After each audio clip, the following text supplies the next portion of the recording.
Hello everyone, welcome to a new build guide. Today I'm bringing you the BowMage. Now this build is quite weird, so I'm just gonna get into arena, do 5 waves so you guys can see the gameplay, and then we can explain how it works. But basically, as the name indicates, it is a marksman that uses a bow, but it's doing spell magical damage. And basically you use detonating arrow to proc a lot of icicles, and then you have a multi-shot flurry for the single target.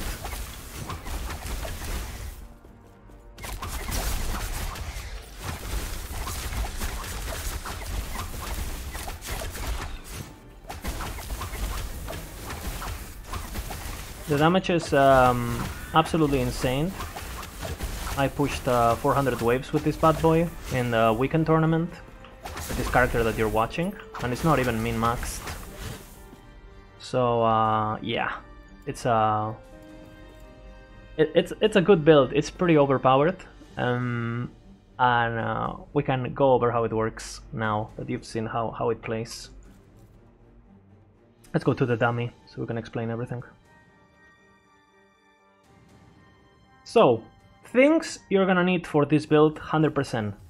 100%, you're gonna need the Reign of Winter bow. How do you get this bow? It's really simple. You go to the monolith and you defeat Heroth in the Age of Winter. It doesn't matter if it's empowered or not. It's almost like a guaranteed drop, so again, it's really easy to get. Complementary things that we need for this build: these boots. These boots are really easy to get, they're level 8. You don't need them, but you can see our damage is basically the icicles. Even though it only says 9,000, it's not true at all. And you will see if I take my boots off, it's 4,000. So these boots are basically half our damage, so keep that in mind. What these boots do is they take dexterity and they convert it into cold damage for your attacks and spells. So that applies to icicles. So you can see if I'm not wearing the boots, I have a shit ton of protections, and I have 80 dexterity, so I'm getting minus 80 to physical and cold, but I'm getting 80 flat damage in exchange. You don't need this to run the build, you would still do a lot of damage, but if you want to do the crazy DPS that I'm doing, then you need the boots. And obviously this is gonna require quite a bit of gearing tetrix. You will have a gear planner linked in the description so you can see exactly, and yeah. So again, why detonating arrow over something like multi-shot, which we're also using? Well, detonate arrow, first of all, has crit vulnerability, right, which is really handy. It has a slow, it has a huge fucking AoE, it has really good attack speed, and the mana cost is really small. It's just 8 mana, and thread mills count as bow attacks, so they will proc your icicles, right? So you can see, like when you use with detonating arrow, you see the icicles just keep going. And then you have flurry for the single target, and you can see the icicles are hitting for like more than 60k now. So yeah, it's a lot of damage.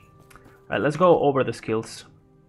Flurry is basically your single target, because multi-shot is gonna be proccing multi-shot every 4th arrow. It has a mana cost, and you know we have the adrenaline, so more attack speed, so we attack even faster. I don't really know how this interacts with channel.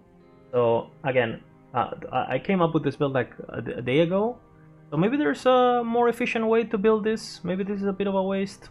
It seems to me like it definitely. I don't know. Like I was using it without channeled at the beginning, so maybe these points are better off like putting them here for mana or something. But this is the important part basically. For shift, we don't need crit because we're getting our crit for crit vulnerability. We don't build a single part of crit in this build. And what I'm doing is I'm getting the cooldown reset when I get low health, and then I'm getting the healing per dexterity per point. We have 80 health, right, and we have a lot of healing amount. So basically if we're low HP and we dash, we will heal for almost like, I don't know, like 300 or something like that, which is really nice. We also get the movement speed, the mana, and the dodge and dexterity. So when we dodge, we have a shit ton of the dodge. And you know, like if you get some cooldown on your helmet, this is basically gonna be up like half of the time that you're playing, which is pretty nice. For multi-shot, we're running the auto fire, so it procs with flurry and with detonate arrow. We're the double shot, so we proc it more often. The armor shred, which is how we're scaling damage. And then, you know, the pierce chance and the giant slayer. So when you attack like this, like basically your multi-shot can hit multiple times the same guy. Again, multi-shot like with this setup has a crazy mana cost, right? It's like 33, but you can proc it. You can proc it with detonate arrow. We'll see. We will proc it eventually. When there's a lot of enemies, it procs more often. You see it procs there. And obviously you proc it with flurry for like a way reduced cost. This is really good for a single target. Really good. Smoke bomb. Again, we just get basically all the utility from smoke bomb. We don't give a shit about the crit. We're just getting the backflip for mobility, like the silver shroud, and then the glancing blow on the from dash shroud and the dodge. So when you're staying inside the smoke bomb, you're gonna see your dodge is gonna go up and your glancing blow is gonna go up. If you wanted to go super defensive, you could run the quiver that gives you glancing blow, like this quiver. So you could basically reach 100% glancing blow if you use this quiver instead of going for this, which is a more DPS based. So keep that in mind if you want to play defensively. You can do that. And you know, just the duration, the slow, and the armor shred, so we do a bit more damage. And then the star of the show, which is detonate arrow. We get the thread mills because these are bow attacks that will proc or icicles. We get shock because this build stuns like crazy. Again, you could build this way more for stunning if you want it, but I think it's a bit unethical, so I'm not doing it. You want the cone explosion because the cone will make it so it instantly explodes, and therefore you're gonna be casting icicles faster and more often. Crit vulnerability again, and then you get the utility from the movement speed slow. So we're gonna have chill, you're gonna have slow, and you're gonna have this movement speed slow. So when you're hitting enemies, between how much you stun and how much you CC, like with soft CC, enemies basically don't move. Now, detonating arrow is only 8 mana cost, and thanks to the new mana regen, which we're running 17, you can basically like cast this forever.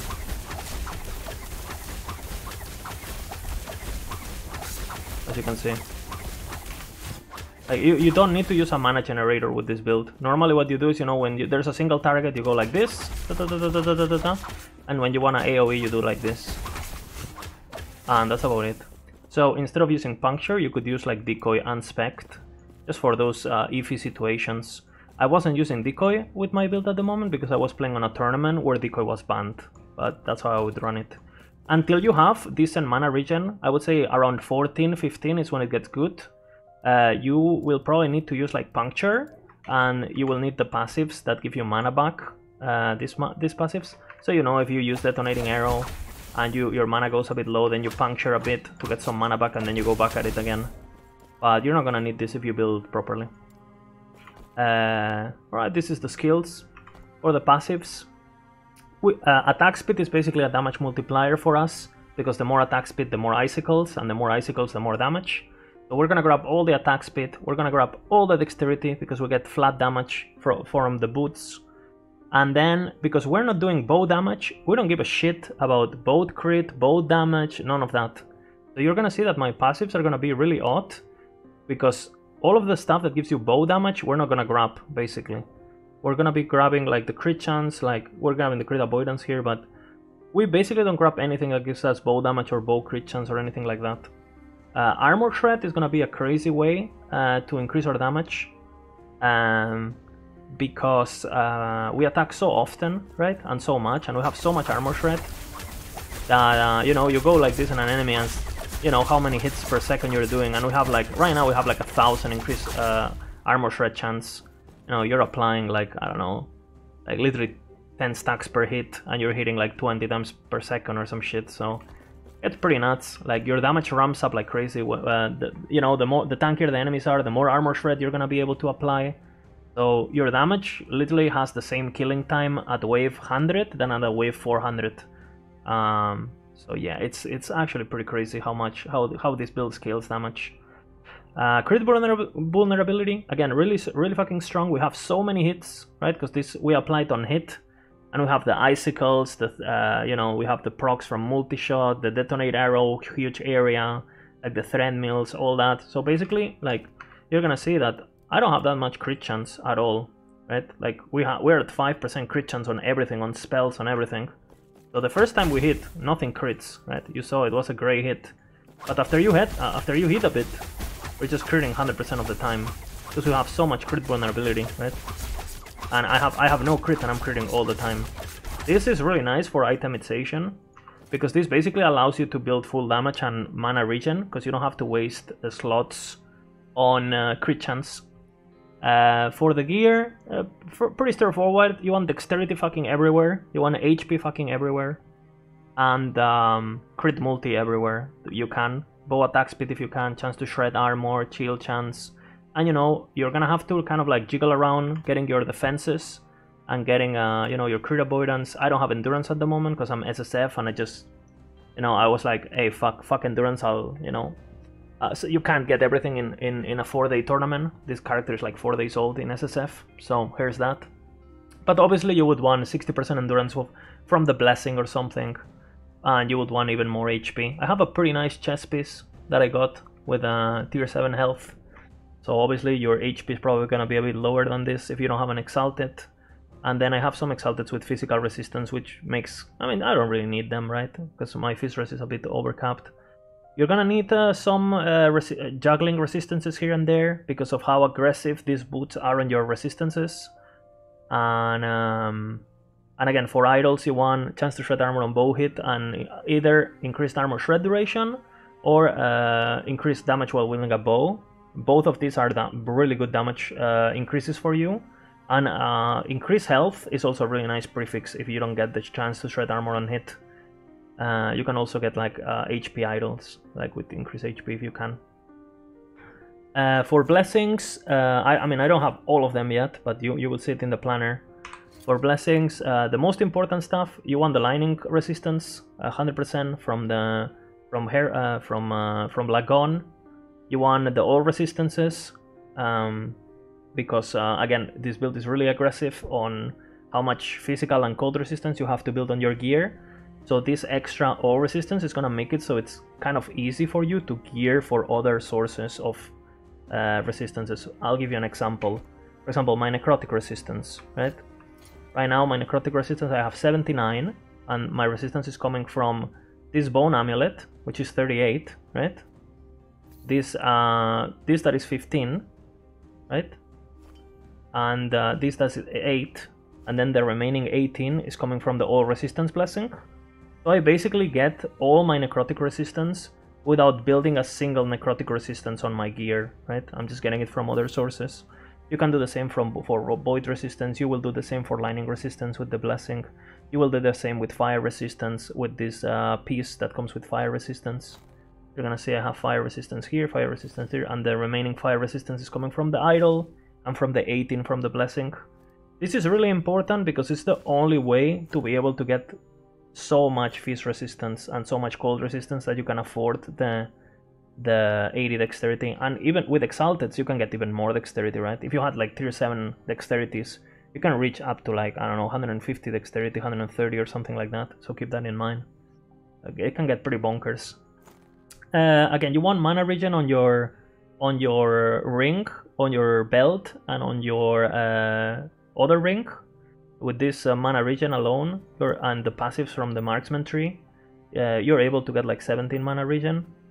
I've found that at 14 the build is already pretty playable, as you can see. But I decided to go for the extra mile, because when you use Flurry, you use a lot of mana, and if you're playing high arena, you want this to go as high as possible back up. Just in case, you know, sometimes you have like really tanky enemies, and you kind of like just want to be able to spam all your mana, you know, like this, run around, and then have your mana fill up as as fast as possible. Other things you want, obviously hybrid health, increased health, chance to dodge potion. If you potion, right now I don't have potions because I took my belt off, but you're gonna be around 50% dodge.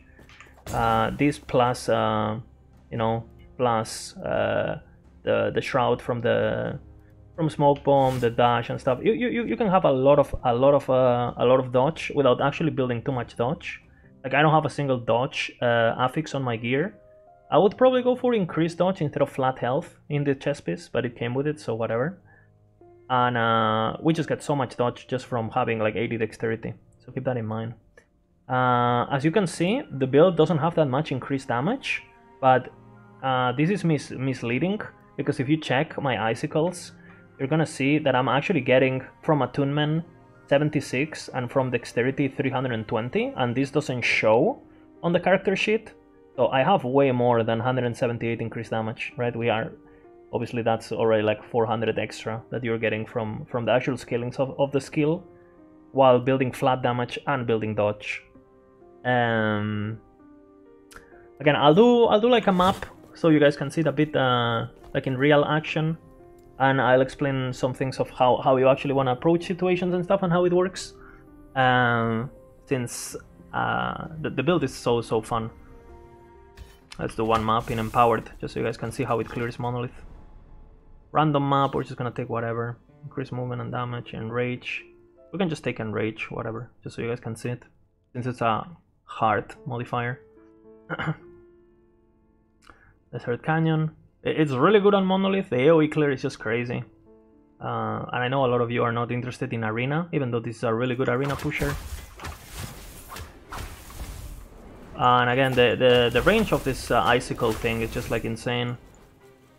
Again, you can just like, if you want to, just run out to the end of the map and just kill everything you can.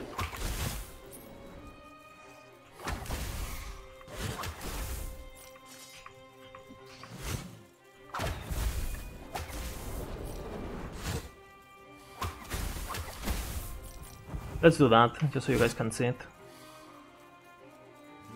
How crazy the actual AoE gets. Okay, we got a... Well, we killed the entire map, basically. It's pretty crazy, as I said. And the damage is crazy. Yeah, I don't know. It's a pretty weird build. Again, Armor Shred is really important to get damage.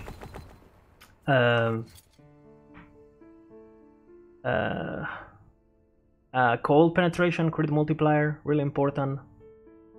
And it's definitely gonna be a build that is, you're not just gonna be able to just like run it to this level straight up, because of how many things are affecting this build performance. Again, just like being able to get your resistances this high, you have to be really specific where you're getting what. There's not that much room to where you build things. You need a lot of blessings for the build to be like actually like tanky enough and so on to be able to afford to build HP on your gear. And it is well, I'm pretty proud of it. It's a cool one, and yeah, I hope you guys like it. And I'll see you on the next build guide. Bye bye.